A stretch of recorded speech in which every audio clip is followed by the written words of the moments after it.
are the I am. You can change the desires you have now, reflecting your life as it is now. You might say ordinary, ho-hum. You might think it's wonderful, but it could be better, and then change it. You can do that. You change your thinking, absolutely. It will change your life, and I am working toward that. I am moving toward that. Because you can't just sit back and say, I want my life to be different, and expect it to happen that way. I read a sign in a shoe store once. I was a teenager, and there was a sign that said, if you want your prayers answered, get off your knees and hustle. In Science of Mind, we say, treat and move your feet. Christian D. Larson wrote, you yourself are the supreme ruler over everything in your being and in your world. So long before I started studying Science of Mind, with the exception of motivational speakers, I had never heard anybody say that before. And then when I did hear it, I didn't think it applied to me. I just assumed it didn't apply to me. You know, based on all the misinformation that I had been given about myself when I was growing up, I believed that I had to be better. Better than what? Better than who? Again, imitation is suicide. I really do believe today in the individualization of the spirit in me. I believe in my uniqueness. Today, I believe in the gift of me to the universe. I know that I am a wonder of God. And so are you. I was introduced to astrology when I was 14 years old. I was an avid student of astrology. I studied for 30 years. I used to erect horoscopes. I used to interpret horoscopes. I attended workshops. I took classes. I loved it. I loved it. I was even interviewed on a TV show that used to come on called Visions that was hosted by a gentleman named Vernon Odom as an astrologer. Yeah, I did that. Yep, that was me. Yep.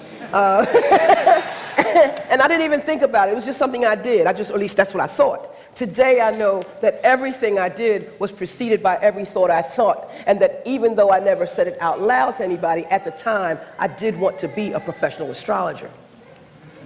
I took classes with the West Coast of College of Astrology through the mail, and I excelled in all my lessons. And then came the final exam.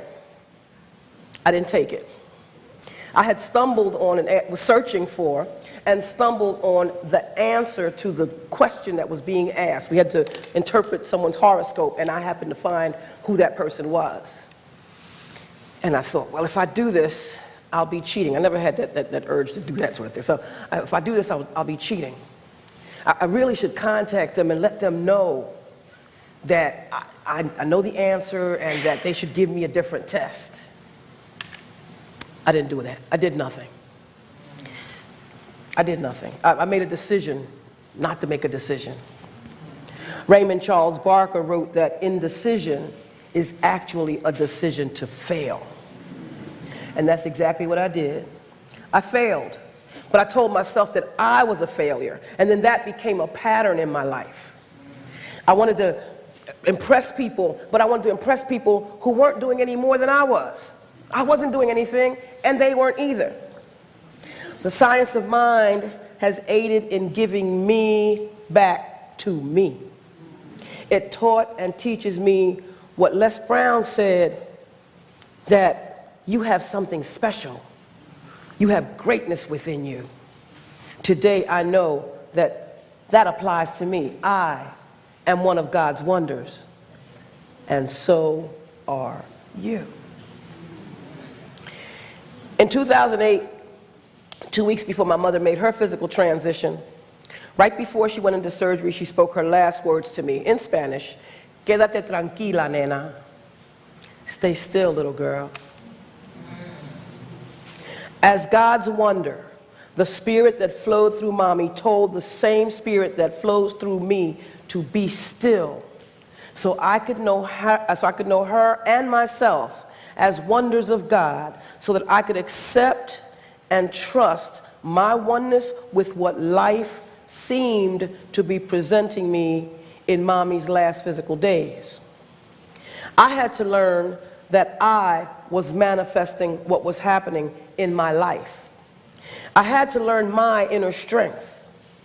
I had to make the decision to have the life support machine turned off on my mother's transitioning body. And this was indeed one of God's wonders, because my first lesson in that came in 1994, when my mother would not, under any circumstances, do the same for her brother, my uncle, whose body was completely lifeless after a massive stroke. She wouldn't even go in the room to see. She wouldn't even go in the room. She wouldn't even go see him. She couldn't. Mommy just couldn't do that. But I did it, and it was necessary because it was the necessary thing to do. Life isn't stagnant, and that's what had become of my uncle's body. And so it had to happen that way with Mommy when her physical life had also become stagnant. So I couldn't blame her. I believe sincerely that it was meant for me to have to turn off that machine, because my mother had become my best friend. And I couldn't blame her for leaving me, or I couldn't blame life for doing things to me, causing me pain, that this was happening to me. I had to assume and accept responsibility for my life. I had to understand that to give my mother the freedom to be whatever it was she was to become next was truly one of God's wonders. My spiritual daughter, Chardonnay, suggested that I talk about what she calls manifesting beyond the vessel. I thought that was such a cool term. What? She meant from the invisible to the visible. Beyond the vessel.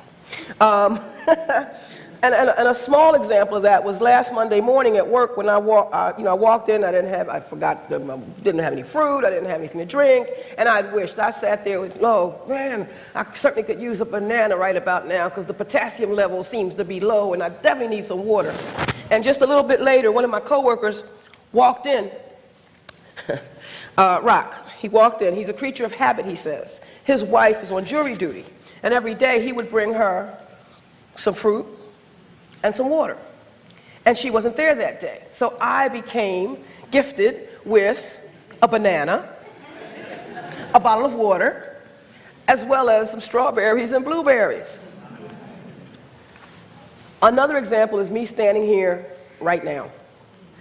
I wanted to do this, although initially I didn't want to do what it took to do this. I was taking classes and one after another, because I was loving this teaching. I was loving how I was growing physically, and I was growing spiritually. I was growing emotionally. I love this teaching. Absolutely love this teaching. You just get to just know. You just know what you are. So anyway, I'm taking these classes, and then discovered that I had taken enough classes to take part 1 of advanced studies.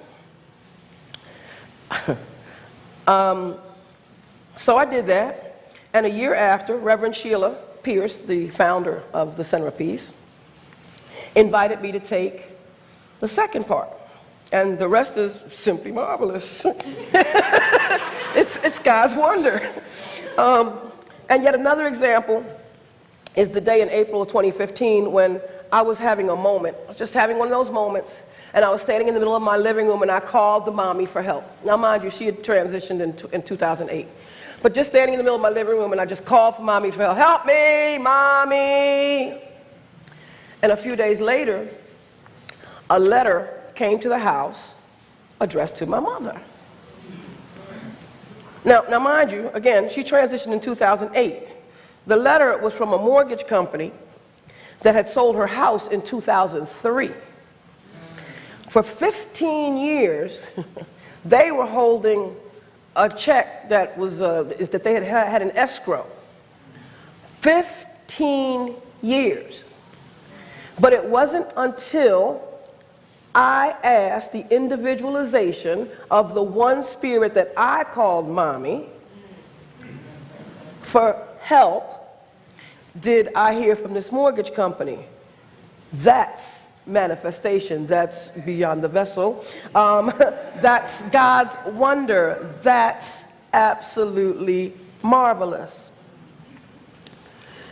Callista always says that she has to mention Reverend Sheila Pierce. So Reverend Sheila Ernestine Walker Pierce was a giant in my eyes. She was truly a way shower who lived as she believed. She practiced what she preached. She served as a role model to me. In fact, she was the only person after my mother that I ever called mom. Actually, I called her Reverend Mama, but yeah, that's just how I am. In 2015, I was dropped into the position of president of the Board of Trustees, and I was scared. I was so scared because I was absolutely certain that I didn't have a clue as to how I could do this, if I could do this. I just know it's the one position on the board I said I never wanted to have, and got dropped into it. And Reverend Sheila firmly told me that she knew that I had what it took to be the president. She reminded me that I was stronger than I realized and that I was more powerful than I knew. And I knew she wasn't just saying that to pump me up. She was saying it because she believed it to be true. And it wasn't until Reverend Sheila said to trust what's within that I knew to trust what was within and knew that she indeed meant what she said. My spiritual sister, Layla Dunbar Keys, wrote, "When you get more advanced tools and resources, our understanding, which is our thoughts and feelings and beliefs, change." As a dynamic, advanced spiritual resource, Reverend Sheila helped to forever change my understanding. That is, my thoughts, my feelings, and beliefs about myself. I know today that I am one of God's wonders. And in case you've forgotten, so are you. On February 28, 2017, Reverend Sheila and I sat together winding down the last formal class she was going to teach. Very matter-of-factly, she said to me, "You know I'll be with you throughout all of this, don't you?" In the Quran is written, "And he is with you wherever you go, wherever you are." In the Bible is written, "I am with you always." That's Spirit speaking, and that day it was clearly speaking through Reverend Sheila, one of God's wonders, and with complete trust, because I knew that God, the God in her, was speaking to the God in me. I said, "Yes, Reverend Sheila, I know." That Spirit is with me now. That same Spirit is wondrous, it's marvelous, and I trust it because it's God's life. It is God, it is God's life, and it is my life now. A friend of mine told me that he couldn't understand how it is that some people could live happy, you know, do the positive thinking stuff and find joy in daily living. He said that he had to struggle to do that, and asked basically why and how to stop the struggle. I say to that life is a process. It takes practice, practice, practice. You have to know. You have to come from within. You have to believe the truth. You have to know that the real joy is already within. We have to practice experiencing it. You have to practice it. You have to decide that what was told to us before all that misinformation was exactly that, misinformation. It was coming from whoever it came from. And remember, what they thought of you, what they think of you, is none of your business. Only what you think is your business, and you have the opportunity, you have the choice, you have the power to change that. But you have to practice and practice and practice, because we've been in the pattern of doing it the painful way all these years. But we don't have to stay that way. We don't have to stay that way. Lo, I am with you always. That's what a practitioner is, a licensed or not. It's just one who practices. That's what a practitioner is, one who practices. Motivational speaker Zig Ziglar used to say that stinking thinking leads to hardening of the attitudes, and that we have to focus, focus, Focus on the good, the clean, the pure, the powerful, and the positive. The good, the clean, the pure, the powerful, and the positive. The Bible says whatever things are true, whatever things are noble, whatever things are just, whatever things are pure, whatever things are lovely, whatever things are of good report, if there is any virtue and if there is anything praiseworthy, meditate, think on these things. A Course in Miracles states that we are too tolerant of mind wandering. Too tolerant of mind wandering, and that we cannot be totally committed sometimes. You cannot be totally committed sometimes. In Science of Mind, we're given tools that help us to get on the path to peace. One friend asked, but how do we stay on that path? Ernest Holmes wrote that you don't have to sit all the time, sitting in meditation, doing the guru thing. He says that we should seek to make our work a prayer, make our believing an act, and make our living an art. The joy of this thing called life requires that we start from the truth, that we are wonderful, that we are marvelous, and live from the inside, not based again on that misinformation, but on the truth. Give yourself permission to enjoy yourself, your capital S self, your real self. And granted, a few feathers are going to be shaken, because when you start changing, everything starts changing, and the people around you are going to wonder, what's going on here? Why aren't you being the person that you should be? Why aren't you being the person that I believe you should be? Feathers are going to ruffle.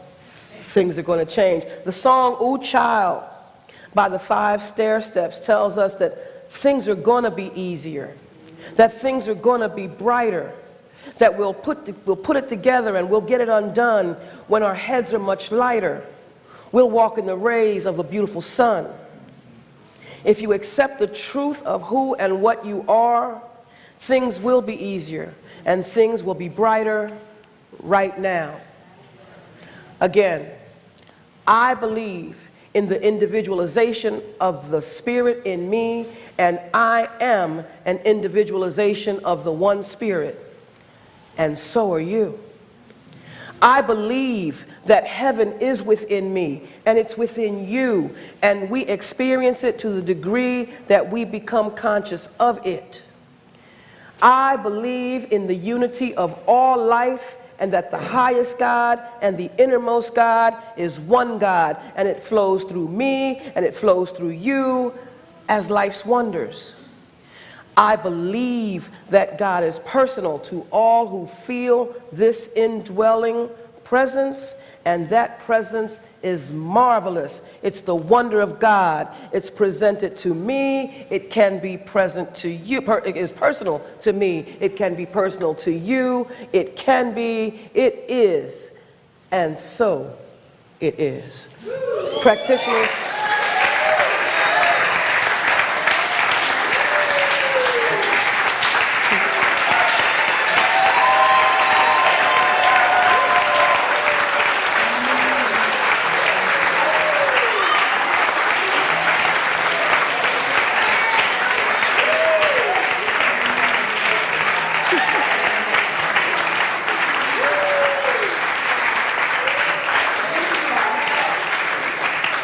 Practitioners, would you please join me in prayer?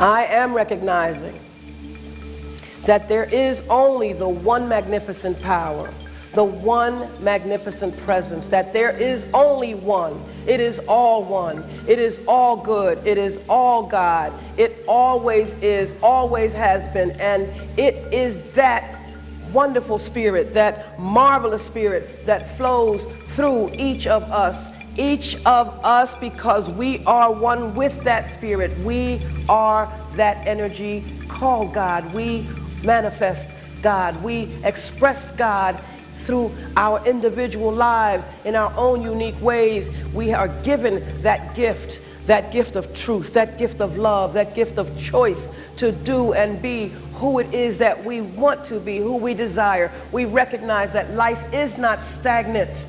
We recognize that we do not have to be stagnant. I know that